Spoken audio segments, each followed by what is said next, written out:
この動画は、ストーリーの途中です。最初から見たい場合は、概要欄またはチャンネルページの再生リストからご視聴ください。なお、外国語に対応した字幕をつけておりますが、自動翻訳ですので、精度が低いことをご理解ください。それでは、本編をお楽しみください。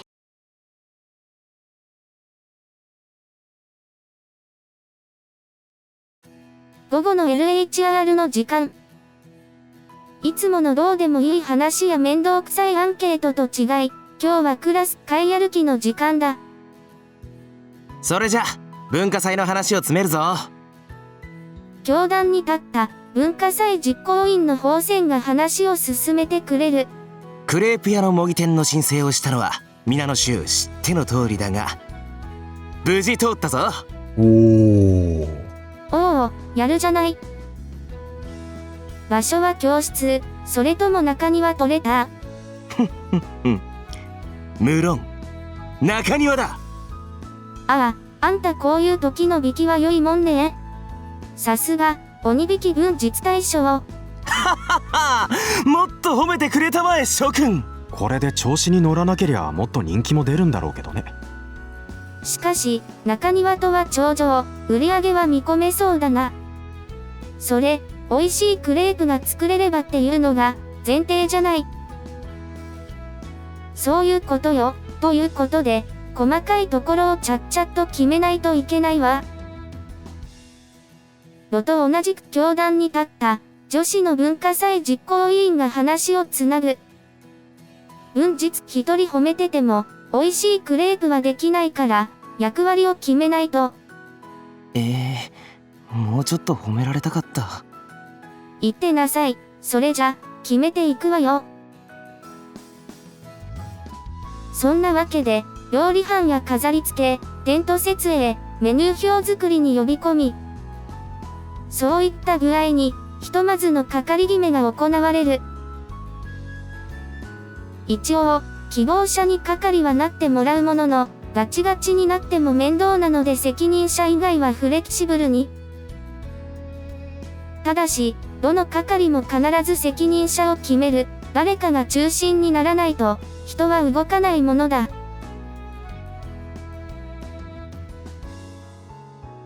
よーし、意外とすんなり決まったな。さすが我がクラス、完璧だ。別に浸ってるところ申し訳ないけど、超重要なのがまだ決まってないでしょ。ああ、障害か。宣伝か。文化祭では、近くにある商店やレンタル業者等、外部の人たちの協力が欠かせない。違った。そうなればもちろん、外部交渉の責任者は間違いなく必要になるわけだ。もちろんテントやテーブルに関しては、学校にある。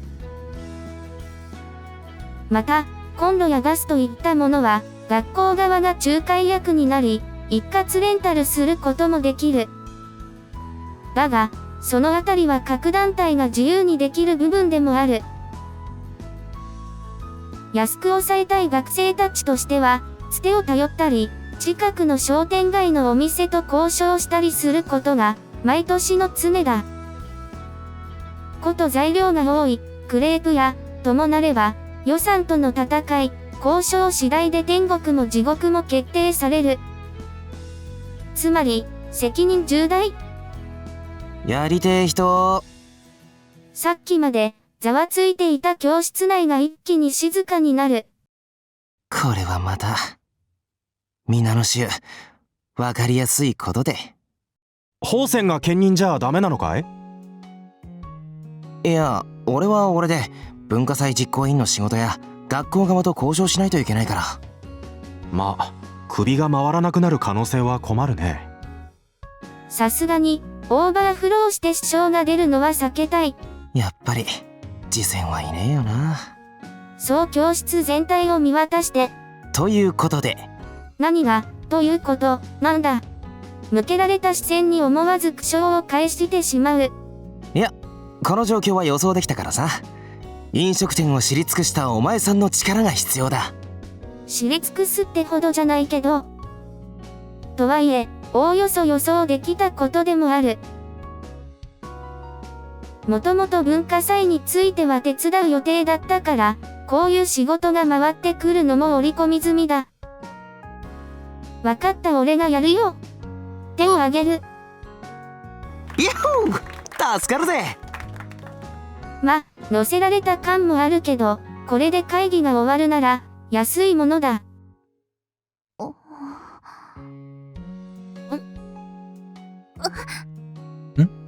今、黒姫さんが見てた。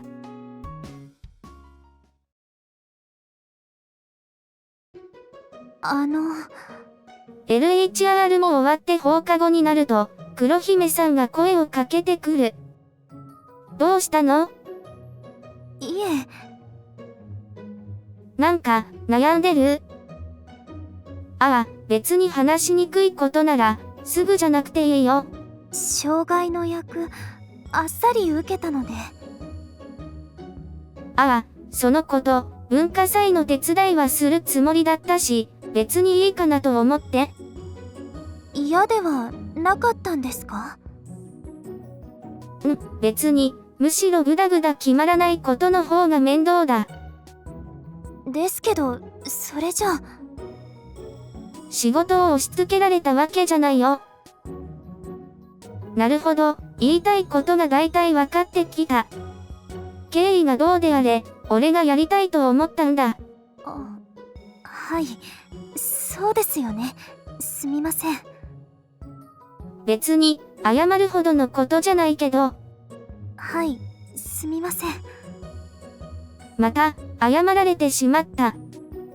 別にそこまで大きなことじゃないんだけど。おーっす、相談始めるぞ。よろしく。ロタチ文化祭実行委員組が来てくれたおかげで、なんとも言えない雰囲気が緩まる。これから、外部交渉について相談する予定だ。黒姫さんも、白々初めてだから、ついでに聞いてみる。黒姫さんは転入してきたばかりなので、皆の手伝いをお願い、と言われ遊撃隊の扱いだ。でしたら、ぜひ、お願いします。いえ、最終的には皆でやることだから。そんなわけで、机を4つつなげて、即席の会議テーブルを作る。障害、外との交渉って材料や機材について渡りをつけることですよね。それも予算内でってのが重要。度が予算表を渡してくれる。ふむふむ。1枚しかないので、自然と肩を寄せ合うことになってしまう。姉さんとならいつもの距離なんだけど、黒姫さんともなると、ほとんどない。初めて会った時に、寄りかかられたことがあるけど、あの時と同じ、ふんわりと秋の太陽に似た香りがする。坊ちゃん、思春期出てるよ、坊ちゃん。少し緊張、いや、内容だ内容。なるほど。一通り最後まで読めば、黒姫さんも同じ気分なのか、思わず顔を合わせた。あまり予算をかけられない、ということですね。皆の衆の出費とか、実行委員会から出る金もあるけど、潤沢には程遠いんだよ。やっぱりクレープ借りるより、コンロ借りてフライパンで作る方が良さそうだ。フライパンなら家から持ってこれるもんね。だな。クレープ焼き器借りる金があるんなら、コンロを多くして生産速度上げてえよな。メニューやレシピについてはどうなっているんでしょう？そこは、調理担当がいるから大丈夫。千歳先輩にも、相談するって言ってたから。蔦町先輩に相談？やっぱり知ってるのね。さすが千歳先輩。蔦町先輩、家庭科部の部長な上に、料理が上手なんで、部員のやつがレシピの監修をお願いしてんだ。すごいのよ。ちゃんとコスト面や屋台で出すことも考えつつ、レシピをアレンジしてくれるの。誇らしげに言われると、嬉しさ半分、恥ずかしさ半分。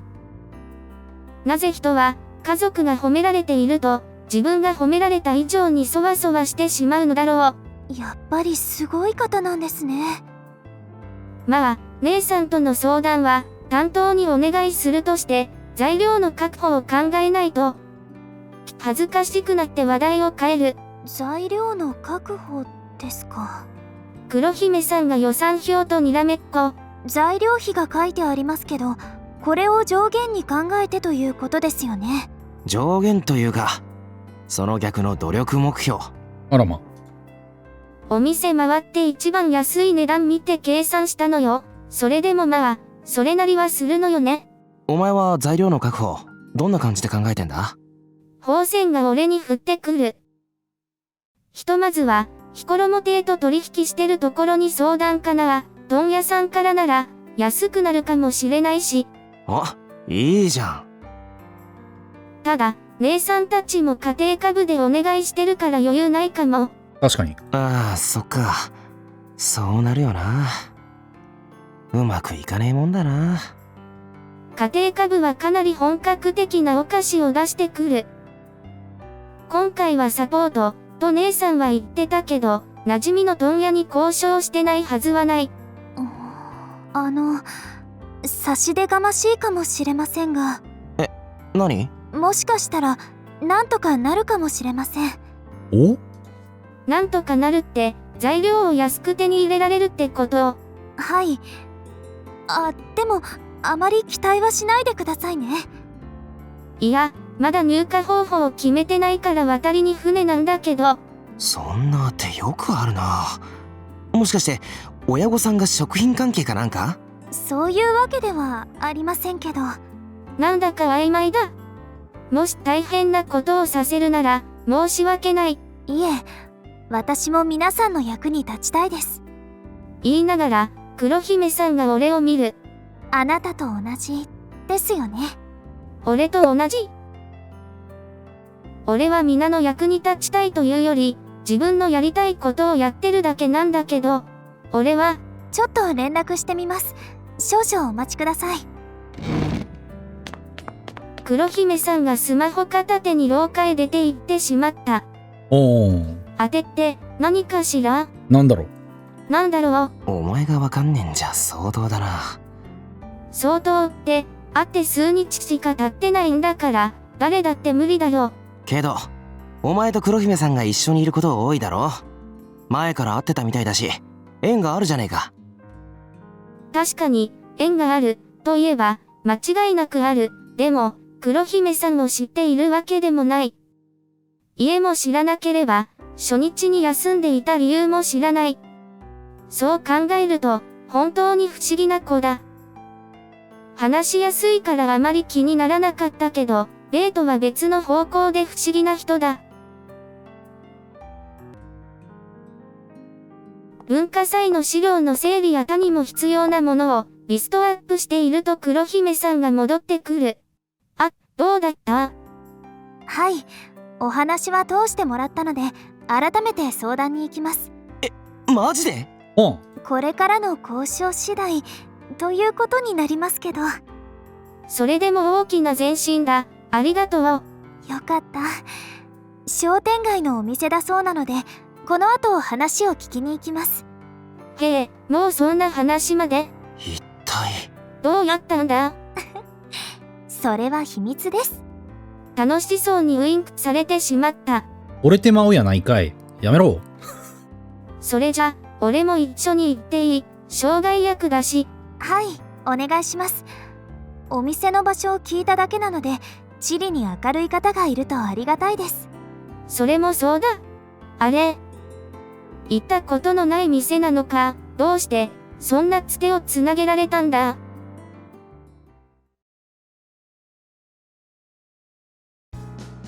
黒姫さんと二人、商店街、立町ストリートへやってくる。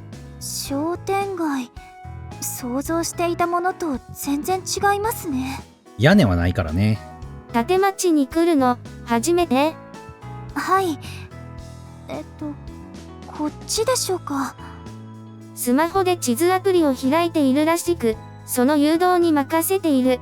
あなたはよく来るんでしょうか。ああ、この辺りの学生は、だいたいここに来るよ。俺も、こっちの酒屋さんとかに、お世話になることもあるし。酒屋って、ダメですよ、学生なのに。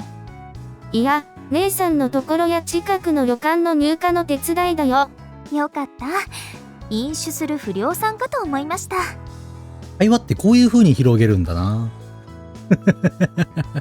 なるほど。人との会話ってこういう風に広げるんだ。分かっててもあえてこうやって遠回りをさせることによって会話がつながるな。なるほどな。コミュニケーション能力ってそういうことなんだろうな。分かって言っていたのだろう。ウインクして笑ってくれる。黒姫さんこそ、よくこんなつてをすぐにつなげられたね。正確には知り合いから紹介をいただいたんですよ。引っ越したばかりでつて、以前からの知り合い。そこは秘密と言っておきましょう。秘密、やはり不思議な子だ。地図だとこの辺りなんですけど。歩きながら、地図と辺りを確認し合う。見せて、あ、こっちじゃないか？そっちですか？大通りに面しているのかと思いきや、小市内に入ったところ、地図だけだと分かりにくい場所だった。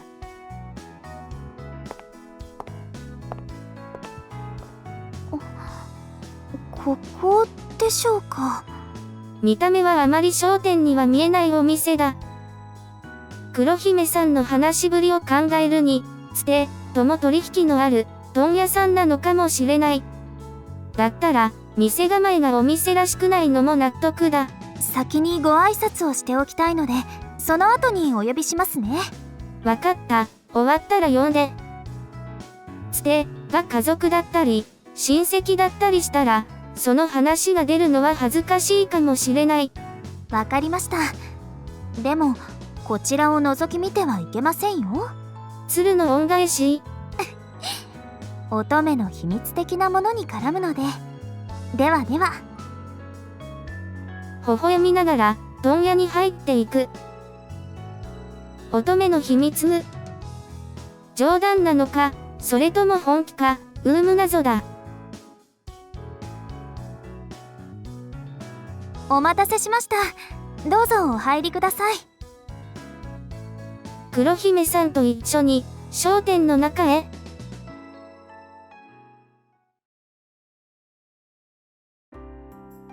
こんにちは、黒姫さんと同じクラスの STR10 ドル STR20 です。お用事です。いらっしゃい。出迎えてくれたのは、おばあさんだった。背筋がシャンと伸びており、眼光も鋭く、まさに、おいてはますます盛んなるべし、といった風景だ。話をどこまで聞いたかわかりませんが。ああ、文化祭の入荷の話だよ。ぶっきらぼうに言われる。はい、大量に入荷させていただくので。負けろってかい。平たく言うと、そういうことです。変に取り繕っても仕方ないので、率直に返すことにした。黒姫さんがじろっと睨む眼光に押される。友好的には見えない。じゃあなんで紹介されたんだろう。だが、これは、クレープ屋をやる予定です。お好きですか？甘いものには目がないね。それはよかった。こちらが、欲しい材料の一覧表です。来る前に、予算表を作り直したのでそれを渡す。おばあさんが予算表に目を通す。しばし、静寂が流れる。居心地悪いのか黒姫さんが困ったような視線を送ってきた。なるほど、まあまあだね。口ではそう言ってるが乗り気ではなさそうだ。そうですか。こっちは慈善じゃなくて商売でやるんだからね。赤にはならないけど、これじゃちょいと厳しいね。いえ、他にも利益はありますよ。ほう。初めて興味を持った視線を向けてくる。作ったクレープ食べ放題、それから文化祭にも招待します。お迎えをつけてもいいですよ。ご家族やお知り合いもぜひ、お誘い合わせてきてください。おばあさんが黙り込む。それも、少し長い。それは商売じゃないね。お祭りだ。はい、文化祭ですから。祭りじゃあ、こっちも奮発しなきゃならないね。おばあさんの口元が初めて笑みの形になる。それじゃあ。いいよ、この条件で乗った。おお。ありがとうございます。黒姫さんと同時に頭を下げてしまった。わわ。思わず顔を見合わせ笑い合う。なんだい、仲の良い子った。あはは、ついでにお願いするクリームなんですが。クリーム？はい、取り扱いについての相談です。既製品を使う予定なんですけど。ああ、確かに一覧にもあるのは既製品だね。はい、ですがこれ、冷凍保存品なので、解凍が絶対です。なので当日もここの冷凍庫で保管をお願いしたいんです。そして、当日必要な分だけ、その都度取りに行き、解凍しながら使うという方法だ。取りに行く手間はあるものの、そのわけ、大型冷蔵庫を借りずに済むからレンタル料も浮く。ほん。お山は、ついで、が結構大きいじゃないか。でも、乗った船だ、そいつも任せな。ありがとうございます。まったくいい度胸だよ、あんた、この辺りの子かい？流れ茶屋街です。地域の人なら、住んでいる場所の名前を言った方が早い。へえ、あそこの某会、和江さんは知ってるかい？はい、近くですよ。あ、もしかして話で聞いた。知り合いがいるとなれば、話もしやすい。なるほど、おもろいな。でも、そんな俺たちのやりとりに、黒姫さんは一人、おろおろしていた。昔ながらの人なんやな。その後、細かい輸送の段取りや値段の話を相談する。いくつかの案件は持ち帰って検討することにして、商店から出る。びっくりしました。いいおばあさんだったね。そうなんですけど、どうなるかハラハラしましたよ。それは俺も。本当ですか？余裕そうでしたけど、私が挨拶した時は優しそうな人だったんですけど、急に変わったからびっくりしました。その時は、つての顔を立てたんだと思う。その上で俺たちを見極めようとしたんじゃないかな。そういうことでしょうか。きっと最初から取引してくれるつもりだったよ。単に若者の俺たちをからかっただけじゃないかな。そうなんですか。私には全然わかりませんでした。まあ、そのあたりは普段からじいさま、ばさまと付き合いがあるからなんとなくわかるのかも。慣れてるんですね。ご老人と話すときは、臆せず礼儀正しくが基本。これを守れば大体大丈夫。そうなんですね。考えてみれば、あなたには元からああいう大胆さがありましたね。そう。ええ、また会えるかって聞いてきたり、急にお茶に誘ったりしてきましたから。まあ、それは否定できない。でも、そういうあなたと一緒でしたから、話がスムーズに進みました。ありがとうございます。ありがとうはこっちのセリフ。これから交渉場所を探さなきゃと思ってたところで、地獄に仏。学園に女子学生ですけどね。違いない、係でもないのに、ありがとう。そんなことは。それに。隣を歩きながら、黒姫さんが俺を上目遣いに見てくる。